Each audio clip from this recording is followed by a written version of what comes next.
Jam 7 pagi, ya, itu saya dikagetkan dengan bunyi bel pintu yang berulang-ulang. Saya bilang, "Bentar, saya ganti dulu, ini kan baju rumah." Gitu. "Enggak usah ganti." Gitu. "Saya ganti celana juga, Pak." "Enggak usah ganti."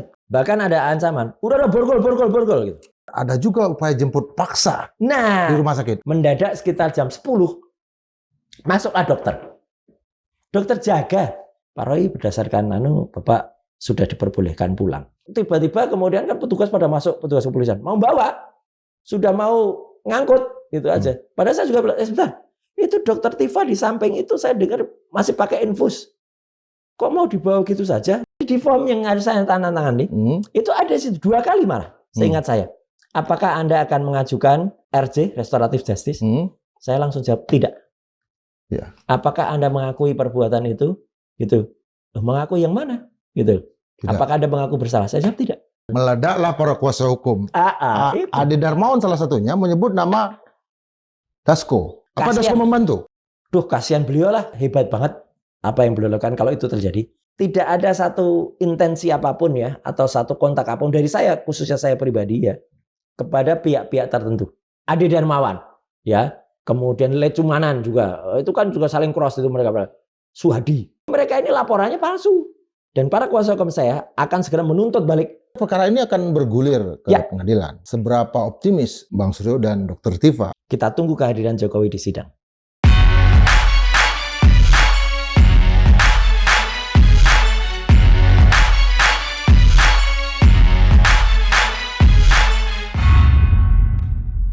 Sobat Marilog, Mahkamah Agung Republik Indonesia pada akhirnya menetapkan Pengadilan Negeri Jakarta Timur sebagai lokasi persidangan kasus pencemaran nama baik yang dilaporkan oleh mantan Presiden Republik Indonesia Joko Widodo terkait 2 orang tersangka, yaitu Roy Suryo dan Dr. Tifa. Nah, sebelum itu publik digegerkan oleh peristiwa 3 hari 3 malam upaya untuk penangkapan terhadap 2 tokoh ini. Dan itu menyita banyak sekali perhatian kita semua. Apa yang terjadi selama 3 hari 3 malam itu? Terutama dari sisi Roy Suryo dan Dr. Tifa. Kita langsung tanyakan dan tidak perlu berpanjang-panjang lagi kepada Kang Jeng Roy Suryo. Ya. Selamat datang. Terima kasih atas undangannya, Bang Indra. Ya. Apa yang ada di benaknya Bang Roy ketika polisi datang pagi-pagi ke kediaman? Ya, saya harus menyebutkan dengan sejujurnya hanya satu kata, yaitu brutal. Satu kata itu, brutal. Ya, bahkan ketika saya menceritakan kejadian itu, seorang mantan petinggi dari Polri, dan kemudian banyak sekali memberikan masukan, dan kemudian banyak teman yang lain, itu langsung menggambarkan sebagai sebuah peristiwa yang kalau kita dulu pernah, ya usia kita sama, Pak. Dulu kita zaman SMA itu pernah dipaksa ya untuk menonton sebuah film ya waktu itu, dan di film itu juga adegan pemaksaannya ada, yaitu film yang namanya Pengkhianatan G30 SPKI. Udah adegannya seperti itu. Jadi saya harus bilang, oh iya ya gitu, persis gitu. Iya, karena kejadiannya ketika saya menceritakan kalau saya ceritakan lebih detail begini. Hari itu Kamisnya saya memang ada acara di Bandung ya bersama purnawirawan TNI. Dan saya karena diundang posisinya ya saya datang ada acara itu dan diberi kesempatan menyampaikan semacam pandangan, ya saya sampaikan, dan seperti biasanya saya santai aja, nggak menyinggung siapapun gitu ya, maksudnya siapapun tuh yang para pejabat negeri ini nggak gitu. Kalau mantan mungkin saya singgung gitu ya gitu, dan saya main wayang seperti biasanya. Nah, tiba-tiba memang ada indikasi atau katakanlah ada yang bilang, Mas itu mungkin gara-gara acara yang di Bandung gitu. Karena tadinya acara di Bandung itu, ini sekaligus saya klarifikasi ya. Acara di Bandung itu niat untuk menghadirkan awalnya Tio juga. mantan BEM UGM kan. Itu dan Tio juga konon kan hari-hari ini juga sedang berada posisi entah dia mau dituduhkan atau dia mau diposisikan sebagai pelawan rezim atau apa gitu. Nah, padahal kenyataannya tidak sama sekali. Jadi di sana juga nggak ada Tio, gitu loh. Saya juga hadir bebas sebagai manusia merdeka sendiri, kemudian menyampaikan gagasannya dan seperti biasa saya menjalankan analis seperti biasa. Jadi saya baru pulang dari Bandung itu jam masuk rumah itu sekitar jam mungkin 1:30 pagi, ya gitu. Karena saya pulang dari Bandung malam. Ya kita biasalah santai-santai makan malam terus baru pulang. Nah setelah jam 2 kemudian saya istirahat ya gitu. Saya biasa buat review sedikit. Kemudian saya tertidur. Sebelum tidur saya sempat ganti kaos. Kemudian saya pakai baju rumah. Jam 4:04 atau hampir 4:30 gitu ya. Saya terbangun karena mau subuh ya. Kemudian saya sempat ganti untuk sholat subuh. Saya pakai baju pendek, tapi baju sudah bukan kaos lagi, baju. Kemudian bawah juga saya pakai jeans tapi jeans rumah. Nah habis subuhan saya memang tertidur. Jam 7 pagi ya itu saya dikagetkan dengan bunyi bel pintu yang berulang-ulang gitu loh. Saya pikir ini orang nganter paket kok nggak sopan banget gitu ya. Mejet bel pintunya kok berulang-ulang gitu. Terus saya lihat CCTV, loh kok banyak banget orangnya. Nah saya minta pembantu yang di rumah untuk ngecek gitu. Nah tolong kalau ada terus dia naik lagi, Pak polisi Pak katanya. Kalau polisi terima aja suratnya. Saya pikir undangan gitu loh. Karena kan berarti saya mau diundang atau dipanggil. Kalau saya pikir kalau undangannya Jumat, mungkin saya mau dipanggilnya untuk Senin. Kan kalau diundang atau dipanggil itu ada ketentuannya di KUHAP bahwa harus diundang atau dipanggil dengan patut. Dengan patut dan layak. Itu jelas betul tuh hitam di atas putihnya. Jadi saya berpikir begitu. Karena selama seminggu itu sebenarnya saya juga nunggu-nunggu kok ini belum ada panggilan atau undangan. Padahal sudah beredar kabar katanya sudah P21. Artinya berkas sudah lengkap untuk diserahkan dari kepolisian ke kejaksaan. Ya. Nah, saya berpikir itu bahkan sampai ketika malam, ketika saya pulang ke rumah dari Bandung pun saya juga sempat ngecek ada surat nggak. Setiap kali pulang saya selalu begitu, nggak ada Pak, nggak ada Pak, nggak ada Pak. Sampai Jumat dini hari itu, ya gitu, ketika tiba-tiba ada itu. Nah, ini yang tidak saya duga sebelumnya terus terang, Bang Indra dan semua bersama di Lok. Baru saya bilang mau ngecek itu, tiba-tiba geruduk, udah pada naik. Naik. Tanpa dipersilahkan secara patut juga ya, tiba-tiba mereka udah naik, ada sekitar 7 orang ya, dan saya kenal mereka pakai penutup, pakai masker. Pakai masker ya? Pakai masker. Meskipun itu masker kesehatan, tapi masker kesehatan yang hitam sehingga tidak kelihatan.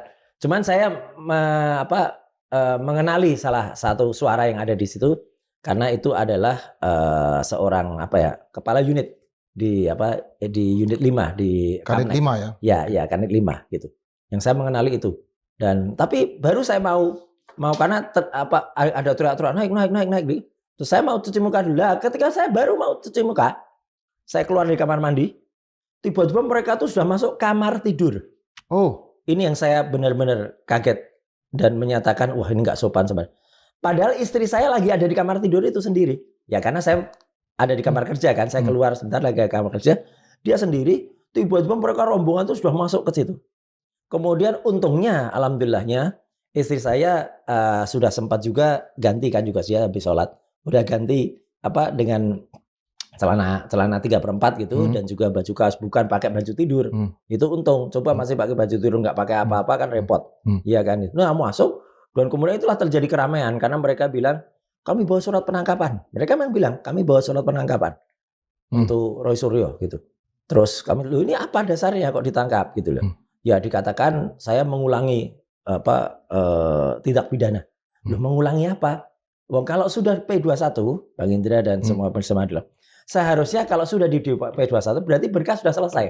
Ya. Kalau berkas sudah selesai, nggak perlu lagi adanya penahanan atau penangkapan karena harusnya begitu berkas selesai itu prosesnya adalah pelimpahan dari tersangka dan barang-barang bukti untuk diserahkan ke tahap 2 yaitu ke kejaksaan. Jadi apa-apaan yang ada penangkapan gitu. Dan begitu itu surat itu ditunjukkan, memang saya juga dengan istri sepakat untuk tidak mau menandatangani. Tapi sempat lihat? Ya sempat lihat judulnya aja gitu Oke. ya. Surat apa KAP atau apa soal penangkapan gitu. Sempat ada banyak pasal. Saya terus terang memutuskan untuk tidak terlalu baca dulu. Hmm. Mendingan saya tunggu lawyer. Tadi saya bilang gitu. Sebentar kita tunggu lawyer dulu. Saya belum mau jalan. Oh, enggak usah jalan. Enggak usah nanti tunggu nanti aja di kantor polisi. Jadi sama sekali tidak mau menunggu lawyer. Ya. Kemudian saya langsung dibawa begitu saja. Bahkan ada ancaman, udah borgol gitu. Iya loh. Itu dan ada rekamannya itu. Borgol. Untung salah satu orang yang ada di situ itu penyidik yang biasa ngobrol memeriksa saya, ya gitu. Dia enggak usah Pak. Dia bilang gitu ke atasannya, ke pimpinan, enggak usah Pak, udah sama saya gitu. Ya udah, jadi enggak diborgol. Tapi ini yang benar-benar saya agak sesek ya. Artinya saya bilang, "Bentar, saya ganti dulu, ini kan baju rumah gitu." Enggak usah ganti. Gitu. Saya ganti celana juga, Pak. Enggak usah ganti. Terus saya masih pakai enggak pakai apa-apa kan, enggak pakai alas kaki kan. Saya baru mau ambil sandal atau itu langsung ditarik. Untung sepatu yang saya pakai pulang dari Bandung itu masih ada di luar dekat tangga gitu. Ya udah saya terus pakai itu. Akhirnya saya cuci muka agak dikit tuh di badan. Saya mau mandi enggak boleh. Saya mau cuci muka yang agak agak nyaman gitu, ambil ya saya biasa mengatakannya alutsista. Alutsista tuh alat utama sistem ketampanan. Ini alutsista. Saya mau ngambil alutsista aja nggak boleh ya. Jadi benar-benar baju rambut itu juga dalam kondisi nggak teratur. Jadi kalau ada video yang beredar juga ketika saya habis diperiksa itu, saya turun tangga, saya bawa rompi, tapi rompinya nggak saya pakai. Karena saya merasa saya bukan tahanan dan tidak layak ditahan gitu. Karena waktu penahanan sebenarnya sudah habis. Kalau untuk penahanan perkara, itu sudah di P21. Gitu itu loh. Rambutnya masih acak-acakan dan memang lusuh. Kena bom ya? Lusuh, iya lusuh karena saya belum mandi, belum banyak makan dan saya memang tidak makan, tidak minum. Gitu. Nah ceritanya ketika habis di rumah tuh langsung dibawa keluar, dinaikkan mobil, ya tanpa nunggu lawyer. Terus langsung berangkat gitu aja, udah. Dan ternyata baru kemudian saya tahu dari istri saya, mereka tidak minta izin pengurus RT atau RW. Nah ini nih. Ya, ini penting ya. Hanya lewat pos satpam, kemudian tanya rumah Pak Roy mana? Itu, oh iya kami polisi. Wah udah. Terus ngajak satu orang satpam, ya satu atau dua pokoknya, ada digelandang ke rumah untuk nunjukin itu. Dan ini memang akan menjadi pertimbangan bagi tim hukum kami. Ya, karena bukan kami kemudian asal melawan ya, tapi semua itu kan ada aturannya. Semua diatur dalam Kitab Undang-Undang Hukum Pidana dan juga ada KUHAP-nya, Kitab Undang-Undang Hukum Acara Pidana. Bagaimana prosedur kalau untuk misalnya memanggil mengundang seseorang, dan saya merasa kalau dalam kasus ini sudah lebih dari 30 kali ya, bukan lebih. 30 kali saya melaksanakan wajib lapor, yaitu terakhir itu Senin awal minggu yang lalu, dan tidak pernah saya absen, sekalipun saya nggak pernah absen. Kalaupun itu ada libur, misalnya waktu Natal tahun baru dulu, saya sengaja wajib lapor sebelumnya. Jadi bukan sesudahnya loh, selalu saya sebelumnya dan saya beritahu, saya early untuk wajib lapor supaya apa? Supaya tidak ditunggu-tunggu atau tidak dicari. Udah itu semua ada dan buktinya semua ada kan. Wajib lapor itu kan ada tanggalnya. Kemudian ada tanda tangan saya, dan bahkan setiap wajib lapor saya ingat selalu difoto. Jadi selalu kelihatan. Itu Mas Indra. Apa yang terjadi kemudian di Polda? Ya, jadi peristiwa tadi itu akhirnya sebelum saya ceritakan di Polda. Peristiwa tadi saya juga sama ceritakan ini dengan Bang Indra, dengan saya ceritakan juga dengan teman-teman yang lain, termasuk salah seorang penasehat kami, yaitu awalnya adalah saksi ahli kami, tapi kemudian banyak membantu mantan petinggi Polri bintang 3 yang kemudian juga mengatakan, kayak film G30 SPKI Mas gitu. Wah itu akhirnya kalimat itu yang sekarang viral, beredar gitu ya. Dan itu diamini termasuk oleh Gus Nur yang juga mengamini, karena Gus Nur juga sempat juga kemudian mendapat dengar cerita itu, dan banyak orang memang benar, karena kalau dalam film itu kan jelas betul kan, misalnya ada Pak Ayah nih, saya ganti dulu doh gitu, gua usah jenderal gitu. Tapi kalau beliau kan ya didor gitu kan. Kemudian ada lagi yang kemudian dimukul, kamu ini gitu kan, gitu. Atau ada yang berdoa dulu, tapi ketika habis berdoa di berondong itu kan juga ada kan. Meskipun ada juga yang akhirnya dalam kondisi hidup-hidup masih dibawa ke benar tidaknya cerita itu kita juga tidak tahu persis ya, tetapi apa yang ada itu kira-kira dibandingkan dengan film garapan Arifin Senur ditulis oleh Yayang Senur itu ya kira-kira kayak gitu. Jadi saya bisa merasakan wah ini kalau bawa bedil ya saya mungkin sudah ditulis oleh Nugroho Nutriswanto. ya Bukan itu yang benar yang nulis. Mendikbud waktu itu Ya. penulis sejarah saat itu. Nah jadi akhirnya saya dibawa ke Polda Metro Jaya. Oke. Ya, alhamdulillah benar dibawa ke Polda. Saya mau karena apa? Saya mengenali suara yang datang di rumah itu gitu. Oke. Ada 2 orang yang saya kenali, ya gitu. Ya 3 sebenarnya. Ada 3 orang yang saya kenali. Ada suaranya dan juga dari matanya kelihatan. Kalau enggak ya saya nggak mau gitu loh. Karena saya kenal, saya bilang ke istri, udah ini benar Polda. Saya bilang gitu. Kan istri saya tadi nggak percaya, ini polisi mana? Udah ini benar Polda. Nah saat itu juga sebenarnya istri saya sempat telepon ke salah satu lawyer saya. Lawyer juga minta bersikeras juga minta supaya ditunggu gitu, akan meluncur ke situ, bahkan dibacakan juga undang-undang ini. Mereka nggak mau terima. Ini saya yang ceritakan apa adanya.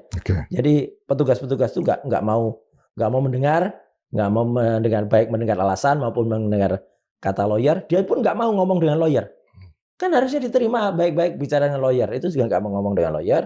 Ya akhirnya kemudian dibawa ke unit Kamnek 5 di Reskrim Disitulah kemudian saya diminta untuk menandatangani surat penangkapan dan penahanan. Tapi memang kebiasaan saya, ya karena saya anggap ini bukan merupakan penangkapan yang benar dan sesuai dengan hukum, ya saya tidak mau tanda tangan. Sampai akhirnya lawyer saya datang. Ya gitu, lawyer saya datang ke situ.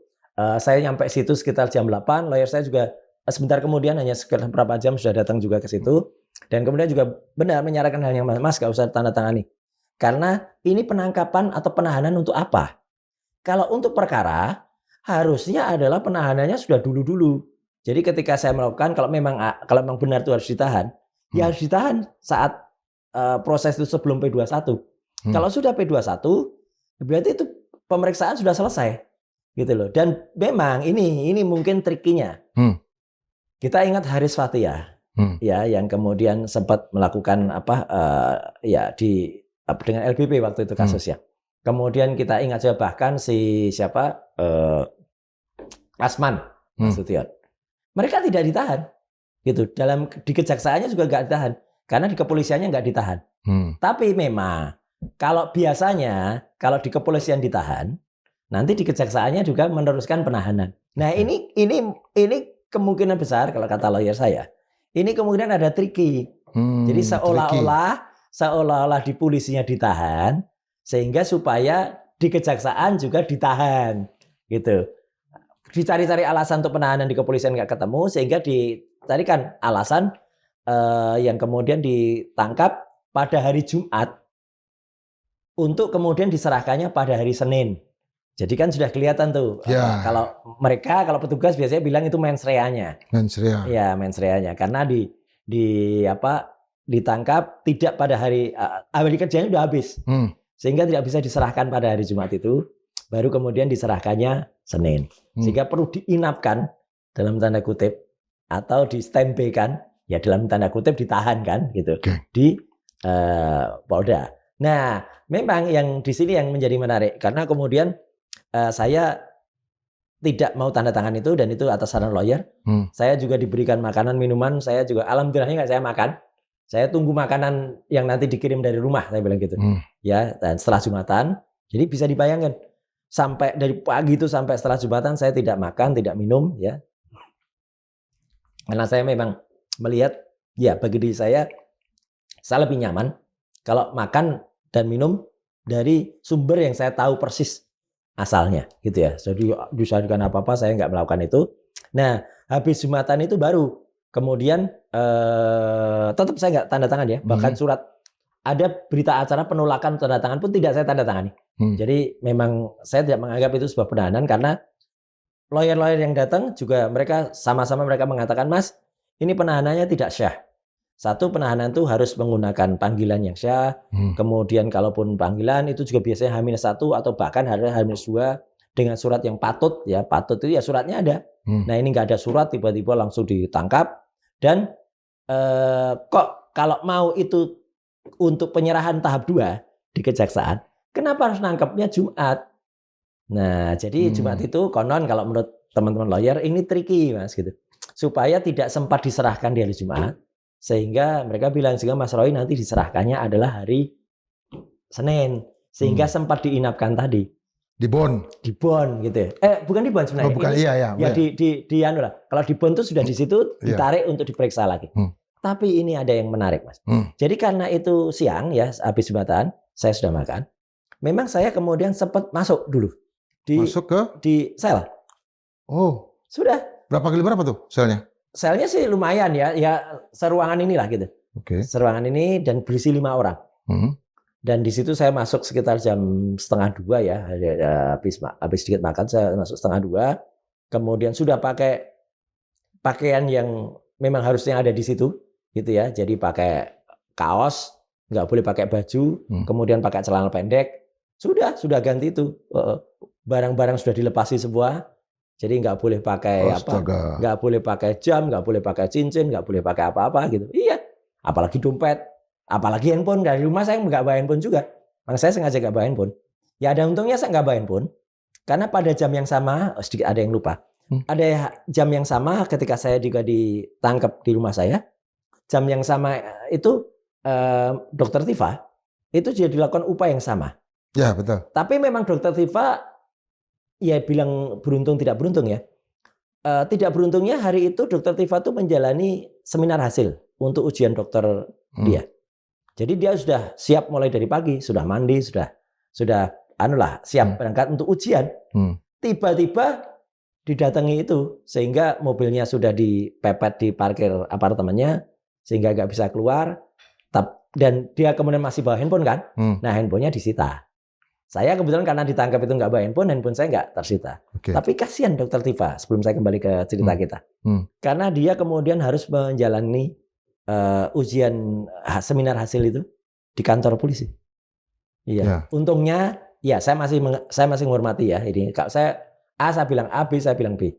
Saya masih mengapresiasi petugas masih memberikan kesempatan kepada Dokter Tifa untuk melaksanakan ujian Zoom, di kantor Zoom meskipun Zoom. Tapi dia masih boleh, itu masih oke lah gitu ya. Ketetapan ya itu saja yang dia boleh, yang lain ya nggak boleh gitu. Bawa apa-apa dia. Nah kembali ke cerita saya, sama saya dan Dokter Tifa akhirnya sekitar jam 1:30 itu dimasukkan ke dalam sel masing-masing. Jadi sel untuk Putri itu ya Dokter Tifa masuk dan di situ juga ada tidak hanya satu sel isi 1 orang, tapi ada 5 orang. Jadi saya juga. Dan ini yang penting juga mungkin tuh termul ya gitu. Yang mereka bilang, gak pernah masuk tahanan, masuk saya. Jadi biar puaslah mereka yang katanya mau untuk hadiah ulang tahun itu. Saya masuk sel itu, masuk gitu. Meskipun ya sekali lagi saya bilang ini kadarullahnya. Ya tiba-tiba jam 4 setelah apel, saya sempat apel loh di situ. Apel itu artinya orang yang ada di sel itu dibariskan. Meskipun kalau sore itu barisnya hanya di dalam kamar. Kalau pagi kita keluar, dipanasin di pagi, dihitung gitu. Tapi kalau sore itu hanya di dalam kamar, kemudian petugas masuk dan memeriksa ruangan itu, memeriksa barang-barang gitu. Manggil namanya? Manggil namanya, iya, supaya diabsen, supaya orangnya ada atau enggak. Saya ikut itu. Jadi artinya kalau mereka berkata, Roy Suryo bohong, nggak pernah masuk saya, gitu. Tapi memang saya tidak mengakui itu sebagai sebuah penahanan yang syah, gitu ya. Dan ini yang menarik. Habis itu tiba-tiba sekitar jam 4:10 gitu saya dipanggil lagi, keluar apa sih gitu Bang. Ya istilahnya kayak di Bon tadi. Keluar, kemudian saya di depan, Pak Roy ini Bapak harus diperiksa di rumah sakit Polri. Wah itu saya kaget. Loh tadi kan sudah diperiksa. Sebelum Jumatan, sebelum dimasukkan ke kamar, itu saya sudah diperiksa gitu, tensi, kemudian juga diperiksa nafas ya. Tapi ini alatnya harus periksa alat lebih canggih gitu. Jadi harus dicek darahnya. Loh. Hebat benar gitu saya bilang. Nah, tadinya sejujurnya Pak Indra, kami nolak. Kuasa hukum saya juga nolak. Enggak apain gitu. Biasanya semua orang-orang yang ada di situ tuh semuanya ketika masuk dulu diperiksa di rumah sakit Polri. Kan enggak gitu ya kan. Mereka aja diperiksa di situ. Tahu juga di Mapolda itu ada ruang dokpol, dokter kepolisian. Jadi kan periksanya juga di situ, paling maksimal itu dibawa keluar, diperiksa di unit itu, kembalikan lagi, nggak perlu dibawa ke Keramat Jati. Ngapain juga dibawa ke Keramat? Nah itu sempat debat rame. Bener, ini sempat debat rame. Ya, akhirnya saya dibawa keluar gitu. Jadi belum sempat tidur di situ. Sore hari itu saya dan Dr. Tifa dibawa untuk kemudian dibawa ke rumah sakit Polri yang ada di Keramat Jati. Ya. Nah, menariknya di rumah sakit Polri Keramat Jati, ya kami kemudian diperiksa lengkap. Ya gitu, ada EKG untuk rekam jantung, ada juga kemudian darah laboratorium juga diperiksa, urin diperiksa, apa aja diperiksa. Dan setengah atau 1 jam kemudian dokter rumah sakit penanggung jawab mengatakan Pak Roy dan Dr. Tifa berdua ini harus dirawat inap. Oh. Rumah sakitnya loh yang bilang, Pak Indra. Diskresi dari rumah sakitnya. Diskresi rumah sakit. Oke. Sama sekali tidak ada permintaan karena lawyer saya pun masih bilang kapan balik lagi, kapan dikembalikan gitu. Wah, jangan lama-lama di sini karena mereka khawatir kalau saya disuntik apa di situ gitu ya, atau dimasukin apa gitu ya, obat beda apa. Tadi saya juga dipesan jangan disuntik, jangan mau dibuang apa-apa, dan saya juga kebetulan saya bilang saya punya penyakit bawaan memang gitu ya, diabetes gitu. Tapi saya punya obat sendiri, insulinnya saya ada gitu ya. Jadi nggak usah obat dari luar gitu. Jadi saya memang nggak disuntik gitu. Nah, tapi lah dokter jaga di rumah sakit itu sampai Tiana Jogja akhirnya penanggung jawab rumah sakit. Saya tidak tahu apakah beliau itu Karumkit ya, kepala rumah sakit atau di bawahnya. Akhirnya memutuskan tidak boleh lagi untuk dibawa balik dulu karena ini harus rawat inap. Oke. Ya, jadi ya terus terang saya hanya bilang ya ini mungkin ada pertolongan dari yang di atas. Dari Tuhan Yang Maha Kuasa, Allah Subhanahu wa taala ya. Karena saya tidak diperbolehkan lagi kembali lagi ke Polda Metro Jaya di mana saya tidur barengan berlima. Kemudian saya diperbolehkan untuk tidur di rumah sakit dengan kamar yang sangat memadai, kamar yang sangat layak. Cuma kita juga dapat informasi bahwa akan ada juga upaya jemput paksa di rumah sakit. Apa yang terjadi? Jadi begini. Jadi ketika di rumah sakit itu, saya mendengar di luaran, kan banyak lawyer yang kemudian juga datang kan. Mereka bilang, Mas, terbol pada protes itu gitu. Apa kok protes? Mereka mengedarkan narasi seolah-olah saya melakukan upaya untuk kemudian membantarkan diri. Istilahnya kan dibantarkan. Jadi supaya tidak ditahan, kemudian dirawat di rumah sakit. Loh, kalau bantarkan itu yang minta adalah pihak tersangkanya atau lawyernya.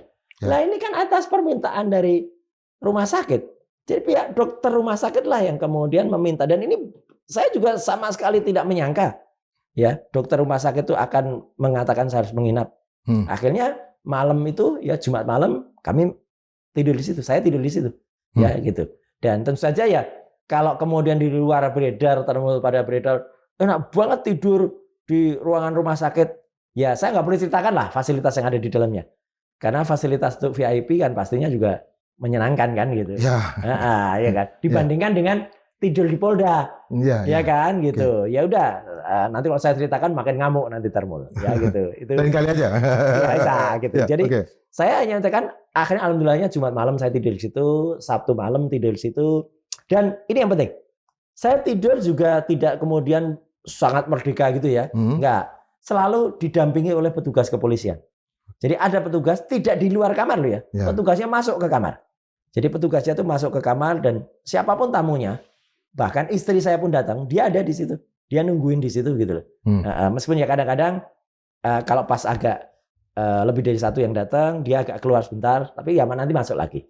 Intinya adalah ya memang kalau itu dicurigai atau diirikan, ya kita serahkan pada yang di atas gitu loh. Wong itu mereka silakan saja suudon. Saya pun juga tadinya suudon kalau itu kenapa harus dikasihkan rumah sakit gitu ya. Tapi syukurnya dokter juga kooperatif. Saya bilang saya nggak mau diinfus dok, gitu. Karena menurut saya obatnya nggak perlu infus, saya bisa obat oral aja. Dan obat dari saya kan ada obat yang bisa saya konsumsi. Insulin juga saya pakai insulin sendiri. Jadi nggak usah repot-repot gitu loh. Jadi ya itu berjalan 2 hari nyaman sampai kepada pertanyaan Bang Indra. Jadi di hari Minggu sore ya itu suasana masih belum kelihatan apa-apa, masih nyaman. Minggu malam juga masih nyaman. Nah kira-kira jam 8 itu ada salah seorang lawyer yang itu nggak sengaja dia baca berita Kemudian dia konfirmasi, ini ada aja, wong kita masih di sini kok. Apa? Ada berita apa gitu? Jadi itu berita dari situs mainstream. Jadi bukan situs abal-abal, situs mainstream menyatakan kalau malam ini ya Roy Suryo dan Dr. Tifa dikembalikan ke Polda Metro Jaya. Wow. Dan itu berita berdasarkan press conference Kabid Humas Polda Metro Jaya, Kombes Budi itu, ya, itu ada di situ. Awalnya lawyer itu candaan kan, Mas, mosok beritanya kayak gini tuh. Saya langsung bilang, sik, bentar Mas. Itu bukan sekedar berita, itu berarti rencana, saya bilang gitu. Itu berarti memang ada rencana malah. Itulah, Mas, sekali lagi itu pertolongan dari yang di atas. Kok iya berita itu sudah muncul duluan? Dan kemudian benar, saya minta kepada yang ada di situ, lawyer yang ada di situ, coba cek deh teman yang ada di bawah. Benar nggak ada? Ternyata betul, bawah ternyata sudah datang mobil pengangkut dari Polda Metro Jaya. Terus sudah muncul pagar betis. Mobil tahanan maksudnya mobil atau tahanan. ambulan? Mobil tahanan, bukan ambulan. Oh, mobil tahanan. Mobil tahanan. Oke. Kemudian pagar betis polisi sudah jaga. Kemudian wartawan tiba-tiba datang, wuk gitu. Wah. Nah, terus akhirnya saya bilang ini kayaknya nggak benar ini. Tolong panggil lawyer deh gitu. Lawyer untuk standby gitu. Bener, lawyer akhirnya datang. Dan benar kejadiannya. Mendadak sekitar jam 10 masuklah dokter. Dokter jaga yang tidak tahu riwayat penyakit.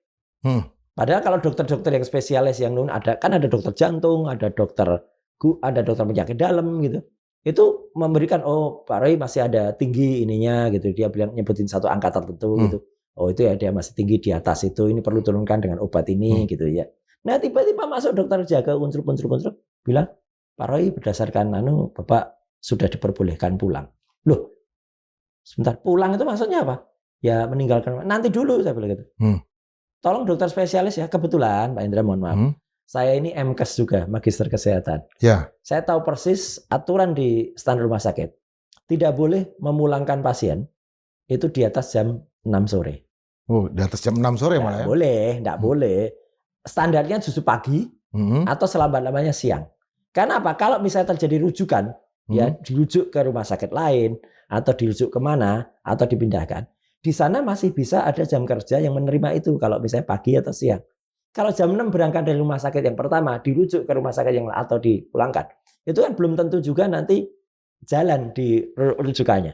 Dan betul, akhirnya saya menyatakan nanti dulu saya minta kanum kitnya kepala rumah sakitnya atau apa. Nah disitulah mulai muncul lawyer-lawyer kami juga yang kemudian membaca Undang-Undang Kesehatan dan Permenkes ya peraturan Menteri Kesehatan dan bahwa memang tidak boleh yang namanya seseorang itu dikeluarkan secara tidak patut ya seorang pasien dan Undang-Undang Kesehatan itu lebih tinggi posisinya karena itu menyangkut kesehatan seseorang, keselamatan seseorang. Lex spesialis ya? Ya, lebih tinggi daripada undang-undang yang digunakan untuk kepolisian untuk membawa seseorang. Nah, itu debatnya di situ.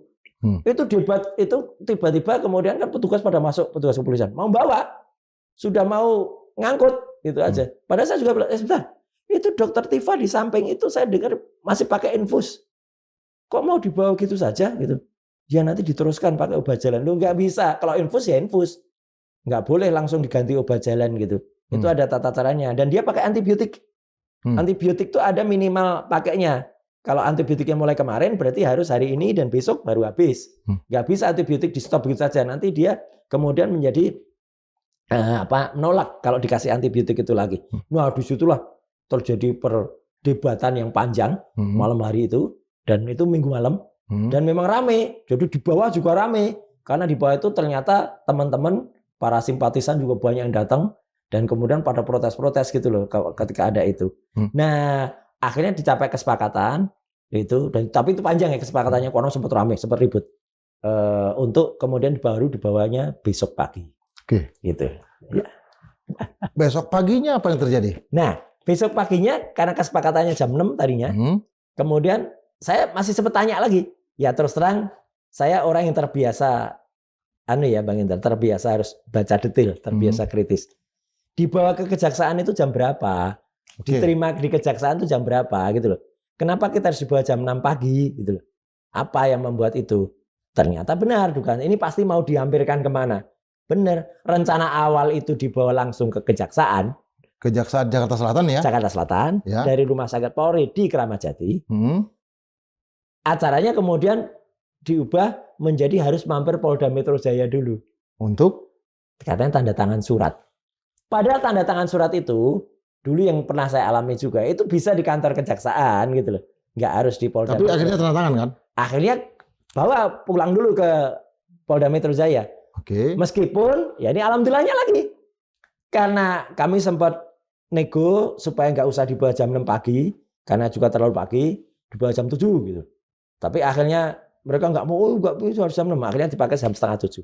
Lah kok ini ada salah lagi. Ini kok ada. Jadi ketika keluar dari bawa pakai mobil tahanan itu, keluar dari Rumah Sakit Kramat Jati, kan keluar masuk ke jalan di samping tol Jagorawi. Ya. Nah, terus masuk Cawang. Sampai situ macet total jalan itu. Sehingga persis geraknya itu hanya mungkin 1 atau 2 kilo per jam mobil itu. Ternyata ada Transjakarta yang mengalami kecelakaan di seputar Cawang, sehingga itu nabrak separator atau apa gitu, pokoknya dia macet, sehingga itu macet. Nah, dia di perjalanan itu jadi panjang banget. Baru masuk ke Polda Metro Jaya itu sudah di atas jam 8. Sehingga tidak bisa lama-lama lagi karena jam 9 harus berangkat menuju. Coba kalau itu datangnya mungkin pagi, masuk lagi kami. Masuk ke kamar lagi gitu loh. Untungnya ya itu lagi semua itu selalu ada kayak ada yang menolong gitu ya, kayak rezeki anak soleh. Iya, kalau mungkin ya Termul pasti marah kalau dengar, tapi ya nggak apa-apa. Mereka marah-marah nggak punya legal standing kok. Nah ini soal legal standing nanti saya ceritakan. Jadi mereka kan selalu bilang, wah ini pasti ada rekayasa permintaan, diinapkan ngapain? Kan pada saat hari Sabtu tuh mereka juga ribut, minta supaya saya dipulangkan ke Mapolda. Nanti kita tanya yang itu, Bang. Oke. Nah, kita selesaikan dulu nih ceritanya di Kejaksaan. Nah, ya ini sekaligus juga. Jadi ketika di jam 9, mau nggak mau kita harus berangkat. Ya. Jadi saya nggak bisa lama. Coba kalau masih lama, kalau masih 2 jam mungkin masuk sel lagi. Jadi saya nggak pernah masuk lagi gitu. Oke. Jadi itulah yang membuat status penahanan itu sebenarnya aneh dipertanyakan. Jadi memang keluarnya bukan dari tahanan, keluarnya dari rumah sakit. Nah, itulah yang kemudian membuat permintaan kami ya dari tim hukum untuk menyatakan kepada pihak kejaksaan bahwa tidak ada penahanan sebelumnya. Karena status sebelumnya itu adalah dilimpahkan dari P21 ke tahap 2. Jadi itu poin yang paling disampaikan kepada jaksa. Iya, dan itu resmi disampaikan oleh para tim hukum kami bahwa kalaupun ada penahanannya itu tidak resmi. Karena perkaranya sudah selesai, berkas sudah jadi jilid. Kalau ada penahanan harusnya pada tengah-tengah itu ada penahanan, sehingga klausul itulah yang biasanya digunakan oleh kejaksaan. Kalau ada penahanan dari poldanya, dari polisinya ditahan, masuk ke kejaksaan ditahan. Ya. Kemudian kalau dari sini nggak ditahan. Ini yang sekarang coba dibalik oleh para termul. Mereka bilang di sini ditahan, kok di sini nggak. Loh, di sininya tuh nggak pernah statusnya ditahan. 1, tidak ada surat penahanan yang ditandatangani sama sekali. 2, secara praktek tidak pernah menginap di tahanan. Hanya masuk itu juga beberapa jam itu Jumat itu sebelum kemudian dibawa ke rumah sakit. Dari rumah sakit juga tidak pernah masuk tahanan lagi. Jadi hanya di ruang depan, tanda tangan surat P21, kemudian dibawa ke kejaksaan. Nah, cerita di kejaksaan, ya begitu sampai kejaksaan, ya sudah, begitu sampai di kejaksaan, kami masuk ke, itu juga menjawab, maaf, ada yang sedikit lewat. Itu yang memang kenapa saya tidak mau pakai rompi oranye dan tidak terlalu dipaksa oleh petugas kepolisian. Itu penting. Kalau Dokter Tifa tanpa menggunakan rompi, ya, karena memang dia minta. Saya ingin tunjukkan kepada dunia. Sengaja dia minta. Sengaja dia minta. Tadi oleh para lawyer juga diberikan saran, dok nggak usah dipakai dok. Gitu. Polisi juga tadinya mau memaksakan itu juga mereka bilang, saya nggak tanda tangan surat penahanan, ngapain saya pakai gitu. Dan statusnya memang bukan saya tahanan harusnya, gitu. Karena itu penting banget, karena saya tahu persis itu yang akan digunakan biasanya untuk kalau di sini ditahan, di kejaksaan ditahan. Di sini nggak ditahan, kayak kasus Haris Fathia, kasus Rasman itu nggak ditahan, ya di sini nggak ditahan. Namanya pencemaran nama baik kok ditahan. Nggak ada lah gitu. Jadi yang ditandatangani hanya kesediaan untuk diserahkan dari polisi ke kejaksaan. Betul gitu. Hanya itu aja. Tanpa di dalamnya ada penahanan. Ada surat untuk ditahan. Ditahan. Nggak ada. Oke. Bahkan surat sebagai lampiran ya. Lampiran surat nggak ditahan itu kan ada, ketika saya nggak mau tanda tangan surat penahanan, kan ada saya harus tanda tangan yang namanya berita acara penolakan. Ya. Itu pun nggak saya tanda tangani. Oke. Ya. Kita harus tahu kayak gitu loh. Karena itu adalah dasar hukum nanti ketika diperiksa penahanan itu sah atau enggak.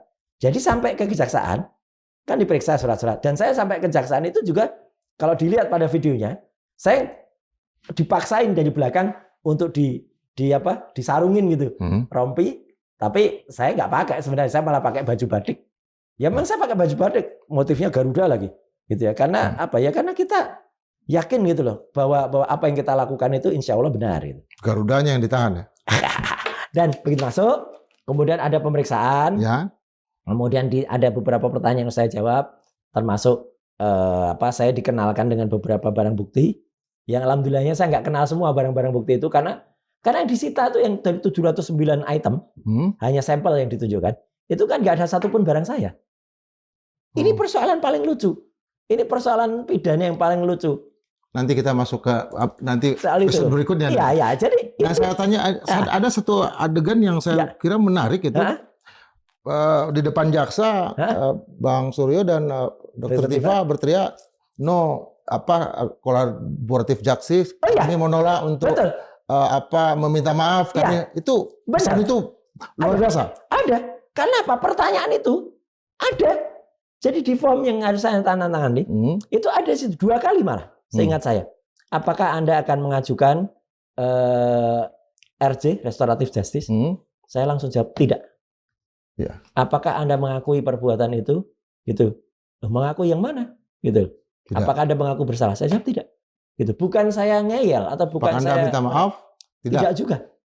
Karena apa? Karena itu adalah, saya jelaskan di situ bahwa itu adalah persoalan ketika ada seorang peneliti atau apapun lah, kalau mereka bukan peneliti, oke, apapun namanya, saya melakukan penelaahan terhadap sebuah dokumen, yang dokumen itu diperlukan oleh publik karena orang yang punya dokumen itu tidak mau menunjukkan ke publik, sehingga saya membantu masyarakat. Jadi untuk keterbukaan informasi publik itu yang saya lakukan. Nah, kok begitu kok saya dituduh melakukan tindakan pencemaran dan fitnah, itu yang mana? Gitu. Dan jadi, sampai di pernyataan itu untuk maju langsung ke pengadilan kan? Iya, betul. Kita buktikan di pengadilan. Dan saya juga baru tahu ketika kita ngobrol ini pagi ini tadi gitu, baru tahu kalau ternyata karena itu Kejarinya kan tadi Jakarta Selatan. Kemudian kan sempat setelah itu ada press conference dari kantor itu dari Kejari. Waktu itu beliau mengatakan saya sempat duga ini slip of tongue ya. Karena kan beliau mengatakan Jakarta Timur sidangnya. Ternyata benar Jakarta Timur. Jakarta Timur, surat MA. Iya, suratnya Jakarta Timur. Saya nggak tahu karena saya belum lihat surat itu. Mungkin juga kuasa hukum yang sudah lihat. Tapi artinya apa? Form yang saya kerjakan itu adalah hanya menandatangani berkas itu. Kemudian sempat ditunjukkan beberapa sampel loh ya, bukan barang bukti yang langsung. Sampel itu juga membuat saya tersenyum karena nanti pasti di sidang nanti akan ada hal lucu kalau sampel itu ditunjukkan gitu. Dan kemudian kami nunggu lama. Jadi ketika kami datang sekitar jam 10-an, kemudian di proses itu pemeriksaan, tanya jawab, gini. Sebenarnya jam 12 kurang seperempat, pas azan zuhur, itu sebenarnya sudah selesai. Gitu. Sudah selesai. Bahkan saya sempat zuhuran dulu, kemudian makan. Dan itulah saya benar-benar mengatakan kejaksaan luar biasa. Luar biasa pelayanannya karena selain diberi makan yang enak ya, makanya enak. Karena diberikan nasi bebek gitu ya. Gitu. Dan tanya dulu, "Pak, mau ayam atau bebek?" gitu. Ya bebek lah gitu. Belikan nasi bebek. Kemudian minumnya aja, saya minuman khusus. Saya minuman botol yang nggak perlu saya sebut mereknya. Yang itu bukannya less sugar, tapi tawar. Itu pun dicarikan. Tadinya saya diberikan less sugar, "Pak, maaf saya bukannya." Dicarikan lagi. Itulah dan itu yang mana itu beliau pejabat yang tadinya saya juga kaget loh, kok baik banget sih kejaksaan kayak gini gitu. Jadi dibelikan minuman. Nah, habis itu memang kami nunggu sangat lama, cukup lama. Dari jam 12 sampai sekitar jam 4 sore karena sempat melewati azhar. Baru kemudian tibalah saat yang kalau saya sebut saat yang ditunggu bersama oleh rakyat Indonesia gitu ya. Jadi ketika itu masuk, Mereka mengatakan, Pak, berkas sudah kami terima dan alhamdulillahnya kejaksaan memutuskan Bapak Roy dan Ibu Tifa tidak ditahan. Lalu meledaklah para relawan. Betul. Meledaklah para kuasa hukum. Itu. Ade Darmawan salah satunya menyebut nama Dasko. Apakah memang ada intervensi dari seseorang, dari pimpinan DPR? Itu benar, saya jujur, swear, saya mengatakan saya tidak tahu sama sekali. Intervensi terbesar yang mungkin terjadi dan saya alami adalah intervensi yang dari Tuhan Yang Maha Kuasa, Allah Subhanahu wa taala. Apa iya seorang manusia bisa mengintervensi sampai ketika di Polda, saya dibawa dari Polda, dipindahin ke rumah sakit Polri loh, ini rumah sakit Polri kan, Kramat Jati. Kemudian dokter yang bertanggung jawab itu memutuskan untuk merawat inapkan. Hebat sekali kalau ada seseorang bisa kemudian melakukan itu. Reaksi relawan ini kan banyak tertuju kepada proses pelepasan dari kejaksaan. Ya. Apa mereka menyebut nama Dasko? Apa Kasian. Dasko membantu? Duh, kasihan beliau lah gitu. Saya secara personal juga tidak terlalu mengenal yang bersangkutan. Ya. Dan menurut saya hebat banget apa yang beliau lakukan kalau itu terjadi. Meskipun kalau itu ya, saya tidak bisa mengatakan terima kasih atau tidak. Tetapi menurut saya pasti kan juga ada kepentingannya kan kalau ada begitu. Tapi sekali lagi tidak ada satu intensi apapun ya atau satu kontak apapun dari saya, khususnya saya pribadi ya, kepada pihak-pihak tertentu. Dan kalaupun ada yang kemudian ada yang mengatakan, saya sempat dengar tuh para termol bilang ada top level, semua gitu mengatakan. Saya nggak tahu yang dimaksudkan siapa. Nah kalau top ya benar-benar top ya, berarti gambarnya adalah gambar presiden dong gitu harusnya. Mereka juga sebut nama presiden Prabowo dan Gibran. Kan, kasihan Pak Prabowo kan disebut-sebut gitu loh. Ngapain juga harus nyebut ke Pak Prabowo? Ya gitu. Kalau beliau harus mengurusin kayak gini, menurut saya adalah ini persoalan yang memang kejaksaan itu pasti sudah benar-benar clearly procedures yang dipakai karena melihat bahwa oh ini penahanannya itu sebenarnya penahanan yang tidak semestinya dilakukan karena awalnya tidak ditahan harusnya sampai hari terakhir kan nggak ditahan saya baru mau dibuat P21 baru setelah P21 ya mau dibuat tahap keduanya tapi kemudian harus menggunakan hari yang 3 hari sebelumnya hari Senin diserah kenapa nggak Senin sekaligus saja dipanggil kemudian langsung diserahkan dari Polda itu kan bisa ngapain harus ada akal-akalan Jumat dipanggil nah mungkin para jaksa peneliti dan juga mungkin pejabat di kejaksaan, saya harus mengucapkan terima kasih kepada beliau-beliau. Mungkin melihat itu, oh prosedurnya harusnya adalah tidak begini, tidak harus tahan dulu ya. Akhirnya kalau ini harusnya nggak ditahan, ya nggak ditahan. Itu aja kalau menurut saya. Tapi Dr. Tifa menyebut bahwa Presiden Prabowo dia duga ya? Ya. Enggak, Dr. Tifa setahu saya, yang saya tahu dalam statementnya, memang mengaturkan terima kasih kepada Pak Prabowo. Ya. Memang. Saya pun juga menyebutkan. Gitu ya, karena kan semua itu mau itu kepolisian, mau itu kejaksaan, kan juga semua di bawah koordinasi presiden kan. Okay. Saya juga menyebutkan di ucapan terima kasih saya malam harinya. Gitu, mulai dari Pak Presiden, Jaksa Agung, Kejaksaan Tinggi, Kejaksaan Negeri, bahkan kepolisian juga saya sebut. Ya, instansi kepolisian, ya gitu, mulai dari level tinggi sampai ke bawah. Saya ucapkan terima kasih. Wajar dong, gitu. Kalau saya mungkin tidak menyebut DPR ya atau apa, ya menurut saya nanti malah justru menimbulkan pertanyaan ngapain Roy Suryo nyebut DPR. Saya juga bukan kecuali saya anggota DPR, saya akan menyebut terima kasih pada kawan-kawan yang saya sudah bukan orang DPR, sudah bukan orang partai. Coba lihat, dicari mana hubungannya. Lalu kenapa? Apa kepentingannya kuasa hukum dari Presiden Jokowi menyebut nama Dasko? Satu, dia juga bukan presiden kalau Jokowi, ya. Dia bekas presiden, ya gitu atau presiden ke-7 kalau menurut. Dua, apakah mereka itu kuasa hukum resmi? Tidak. Ini penting ini ya, ini penting untuk. Karena apa? Ini poin penting. Kuasa hukum resmi yang menandatangani SKK, surat kuasa khusus dari Pak Jokowi. Itu setahu saya adalah putranya Pak Otto Hasibuan, ya, gitu. Pak Rifai Kusmanegara, Pak Firmanto Laksana, satu lagi namanya Audrey atau siapa gitu, Nah, jadi mereka itu yang resmi mendapatkan kuasa dari Pak Jokowi. Nah, kemudian ada kuasa-kuasa dari para termul. Kuasa dari para termul. Sok mengaku kuasa hukum, tapi mereka itu tidak memiliki legal standing. terhadap Jokowi sebenarnya. Karena mereka itu hanya menjadi kuasa hukum dari orang yang ikut-ikutan lapor. Mau ikut ngetop ini, numpang ini. Satu namanya orang-orang yang melaporkan saya juga. Kan sebenarnya laporan ke saya itu tadinya ada 6 tadinya. Oke. Satu Pak Jokowi. Kemudian ada 5 dari Termul yang melapor di Polres yang berbeda-beda. Ada yang di Depok, ada yang Jakarta Utara, ada yang Jakarta Selatan gitu. Dan akhirnya dari 5 ini gugur 2. Satu mengundurkan, satu tidak layak, yang satu mencabut. Sehingga nyata tersisa 3. Ada yang namanya Lid Cumanan, Maret Samuel Sweken, dan kemudian Adi Kurniawan. Mereka itulah yang kuasa hukumnya ini termul-termul itu. Kayak si Andi Darmawan, kemudian ada Boy Keanu apa siapa itu ya, kemudian itu. Ini mereka itu sebenarnya tidak ada kaitan langsung dengan Pak Jokowi. Mereka sok mengaku-ngaku saja bahwa mereka itu kuasa hukum. Bahkan ada yang namanya kuasa hukum merah putih lah, apa Suhadi siapa itu. Ya, ini mereka tidak punya surat kuasa khusus untuk membela Pak Jokowi. Oke. Mereka itu, dan yang ini yang paling menarik. Ini yang baru kemarin saya tahu dan kuasa hukum saya tahu. Ternyata dari hasil penelaahan dari kejaksaan, pasal-pasal yang dituduhkan oleh mereka bukan yang Pak Jokowinya ya. Pak Jokowi kan mendudukan waktu itu kan pasal 160 dan 160. Pasal 310, 311. Fitnah dan pencemaran nama baik. 160 Pak Jokowi enggak. Ya, dan memang ada pasal selundupan di sini 32 dan 35 ITE.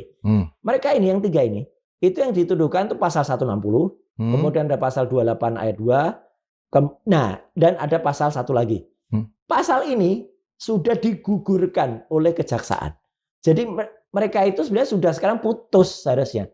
Tidak bisa lagi kemudian mengaku punya kaitan atau punya legal standing di kasus saya. Karena mereka sudah tidak lagi punya hubungan. Bahkan mereka, kalau menurut para kuasa hukum saya, mereka akan mengalami nanti yang namanya tuntutan balik. Karena apa yang mereka tuduhkan itu tidak terbukti alias palsu. Karena tuntutan mereka, ya tuduhan mereka itu tidak terbukti kayak pasal 160. Saya dan Dr. Tifa tidak dikenakan pasal 160. Kami juga tidak dikenakan pasal yang melibatkan SARA. Enggak ada. Kok mereka nuduh itu? Jadi mereka ini laporannya palsu. 3 orang ini. Itu menurut para kuasa hukum saya. Dan para kuasa hukum saya akan segera menuntut balik mereka-mereka itu. Sekaligus meminta kepada masyarakat untuk tidak usah ikut-ikutan membela atas Mas Jokowi. Dan ini selaras ini, terima kasih untuk Bang Hotman Paris. Bang Hotman Paris sudah mengeluarkan 2 statement yang bagus. Yang pertama minta saya nggak ditahan. Kami nggak. Yang kedua, Hotman Paris dalam statement yang terbaru dari dalam mobil, pakai kaos dia mengatakan, sudah tuh orang-orang yang ngaku-ngaku itu gitu. Itu nggak ada hubungannya, nggak punya legal standing. Betul Hotman Paris. Mereka itu nggak ada hubungannya. Mereka sekali lagi nggak punya. Jangan lihat ke sini. Oh nggak, iya. Ini tokoh semua. Tokoh semua. Mohon. Jadi artinya mereka itu nggak ada hubungannya dengan Artinya saya mengikuti gesturnya Hotman Paris. Gitu. Lihat kan. Jadi kayak Adi Darmawan, ya, kemudian Lid Cumanan juga, itu kan juga saling cross itu mereka. Suhadi, ya, gitu. Ya karena mereka yang kemarin bikin press conference kan, gitu. Ya, rame-rame. Bahkan ada yang bukan lawyer tapi ngaku lawyer, advokat. Oke. Jadi dia di situsnya waktu itu menulis advokat, bukan advokat loh. Nulisnya aja advokat. Advokat minim-miniman. Ya, itu si Andi Aswan. Oh. Iya. Dan dia pernah di salah satu siaran TV dengan gagahnya mengeluarkan kayak kartu advokat itu. Sampai penyiarnya tuh agak takut gitu. Dan itu saya konfirmasi ke Pradi Bersatu. Itu ngapain tuh orang itu? Ada pendidikan hukum enggak dia? Ternyata dia nggak punya pendidikan hukum. Jadi wah itu menyalahgunakan kartu. Terus ada juga satu lagi yang yang kemarin teriak mau bakar Kejagung. Namanya Fritz Alor Boy. Ya, itu juga ikut di press conference itu. Meskipun dia marah-marah copot ini coba gitu. Ya, jadi mereka itu sekarang kalau ngomong ya tong kosong aja berbunyi nyaring. Sudah nggak punya kaitan secara hukum. Bahkan mereka insya Allah, saya katakan insya Allah akan diproses oleh kuasa-kuasa hukum saya. Karena 3 orang ini telah membuat laporan palsu atas pasal yang tidak kemudian digunakan oleh jaksa untuk menuntut saya. Nah itu. Jadi itu mereka. Jadi kalau mereka press conference ya aja, senyumin aja. Kecuali yang press conference, misalnya sekali lagi itu. Ya. Kuasa hukum Pak Jokowi yang resmi, Pak Rifai Kusmanegara, Pak Firmanto, kemudian putranya Pak Oto itu apa namanya, dan kemudian saya kenal. satu lagi Pak Audrey itu. Tetapi yang jelas dugaan atau kesimpulan bahwa info A1 dari mereka gagal semua ya, terutama Andi Aswan yang mengatakan bahwa Roy Suryo dan Tifa akan ditahan. Ya mungkin Informasi A1 katanya. Iya, mungkin itu sempat dalam tanda kutip sempat berhasil.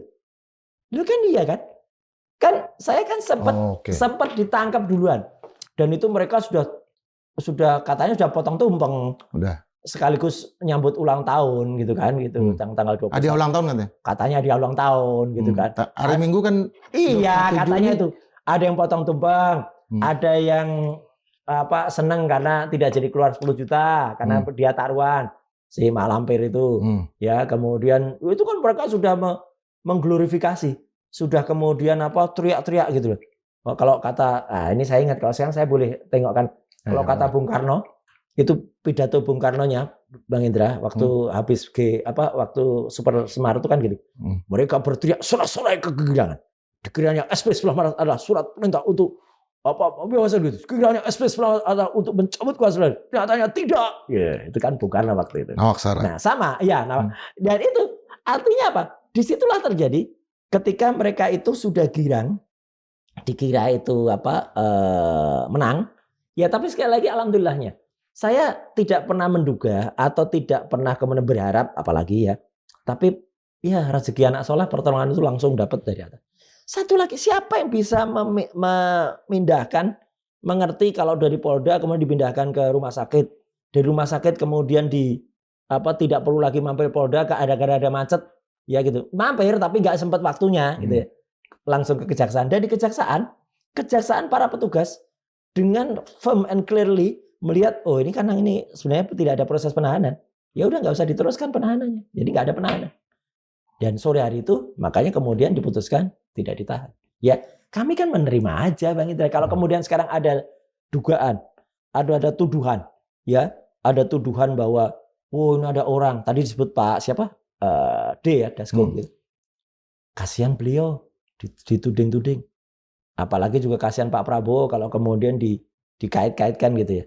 Kalau kami berterima kasih kepada Pak Prabowo, ya itu menurut saya Presiden. Saya juga tidak pernah menyebut nama orang lain selain Pak Presiden. Karena buat saya ya negara ini kan di bawah beliau gitu. Jadi kalau kemudian kita harus menyebut nama-nama orang lain, saya kira juga tidak usah.